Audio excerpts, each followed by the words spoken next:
போன வாரம் ஆக்டர் நட்டி நடிச்சு ரிலீஸ் ஆன ஒரு படம் தான் டிஎன் 2026. இந்த படம் நல்லா இருக்கா நல்லா இல்லையா அப்படின்ற மூவி ரிவ்யூ தான் இந்த வீடியோல நம்ம பார்க்க போறோம். இந்த படத்தோட ட்ரெய்லர் ரிலீஸ் ஆன டைம்லயே தளபதி ஃபேன்ஸ் எல்லாம் பயங்கரமா கதறிட்டு இருந்தாங்க. ஏன் அப்படின்னு பார்த்தீங்கன்னா, இந்த ட்ரெய்லர்ல தளபதி விஜய் ரிப்ளிகேட் பண்ண மாரி தளபதி விஜய் வச்சு செஞ்சிருக்கீங்க, ட்ரோல் பண்ணியிருக்கீங்க அப்படின்னு பயங்கரமா கதறினாய்ங்க. ஸோ இந்த படத்துல தளபதி விஜய தாக்கியிருக்காங்களா, தாக்கலையா, படம் நல்லா இருக்கா நல்லா இல்லையா அப்படின்றத தான் பார்க்க போறோம். படத்தோட ஸ்டோரி என்ன அப்படின்னு பார்த்தீங்கன்னா, ஆக்டர் நட்டி நார்த்ல இருந்து வந்து சவுத்ல ஒரு பீடா கடை வச்சு லைஃப் ஸ்டைலா வாழ்ந்துட்டு இருக்காருங்க. இவருக்கு சினிமால நடிக்கணும்னு பயங்கரமா ஆசை இருக்கு. அதுக்காக பயங்கரமா ட்ரை பண்ணிட்டு இருக்காரு. இவரோட நடிப்ப பார்த்த ஒரு பண்ணையர் இவர தமிழ் சினிமால ஹீரோவா அறிமுகம் ஆகுறாரு. இவருமே அந்த வாய்ப்ப பயன்படுத்தி தமிழ் சினிமால சும்மா டபக்கு டபக்கு டபக்கு டபக்குன்னு பெரிய ஹீரோவா மாறிடுறாரு. ஒரு படத்துக்கு 200 கோடி ரூபாய் சேலரி வாங்குற அளவுக்கு பெரிய ஹீரோவா மாறிறாரு.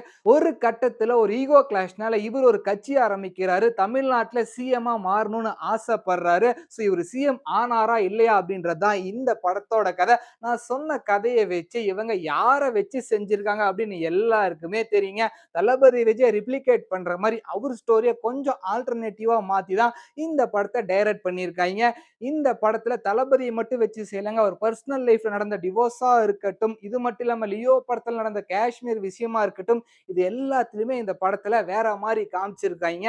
ஆக்டர் நட்டி இந்த படத்துல ஒன் மேன் ஷோன்னே சொல்லலாங்க. அவரோட பெர்ஃபார்மன்ஸ் இந்த படத்துல ரொம்ப அருமையாவே இருக்கும். இவர் கூட சேர்ந்து நடிச்சிருக்க தம்பி ராமையா இருக்கட்டும், இளவரசா இருக்கட்டும், எம்.எஸ். பாஸ்கரா இருக்கட்டும், இவங்க எல்லாருமே தளபதி விஜய் சுத்தி இருக்க சில பேரோட கேரக்டர ரிப்ளிகேட் பண்ற மாரி தான் வச்சிருக்காய்ங்க. நம்ம தளபதி விஜயோட கட்சிய மட்டும் வச்சு செய்யலங்க. இன்னும் சில பல கட்சிகள தமிழ்நாட்டுல இருக்க கட்சிகள வச்சு செஞ்சிருக்காய்ங்க.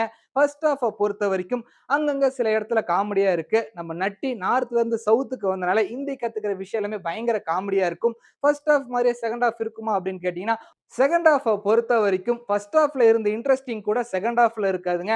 எப்படிப்பட்ட கதை கிடைச்சிருக்கு, அத பயங்கரமா எலிவேட் பண்ணியிருக்கலாம். அந்த மாரிலாம் பண்ணாம நார்மலா போகுங்க. எப்படா படம் முடியும் வீட்டுக்கு போலாம் அந்த அளவுக்கு தான் இருக்கும்.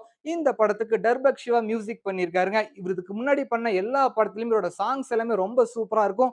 இந்த படத்துல அந்த அளவுக்கு இருக்கா அப்படின்னு கேட்டீங்கன்னா, படத்துக்கு என்ன தேவையோ அத மியூசிக் பண்ணி வச்சிருக்காரு. இந்த படத்தோட ஸ்டோரிய ஆக்டர் தம்பி ராமையா தாங்க ரைட் பண்ணியிருக்காரு. அவரோட பையன் உமாபதி தம்பி ராமையா இந்த படத்த டைரக்ட் பண்ணி தமிழ் சினிமால அறிமுக இயக்குனரா அறிமுகம் ஆகுறாரு. இந்த படத்தோட பிரஸ் மீட்ல இவர்கிட்ட என்ன கேட்டிருப்பாங்கன்னு பார்த்தீங்கன்னா, "சார் நீங்க தளபதி விஜய் இந்த படத்துல தாக்குன மாரியே இருக்கே" அப்படின்னு கேட்டதுக்கு, "அப்படிலாம் எதுவுமே கிடையாதுங்க. இது நார்மலா எடுத்த படம்" அப்படின்னு சொல்லியிருப்பாங்க. ஆனா படத்த பார்க்கிறப்ப நம்ம தளபதி விஜய் தான் பயங்கரமா வச்சு செஞ்சிருப்பாய்ங்க. ஒருத்தர மட்டும் பர்சனல் அட்டாக் பண்ண மாரி எனக்கு பர்சனலா ஃபீல் ஆச்சு.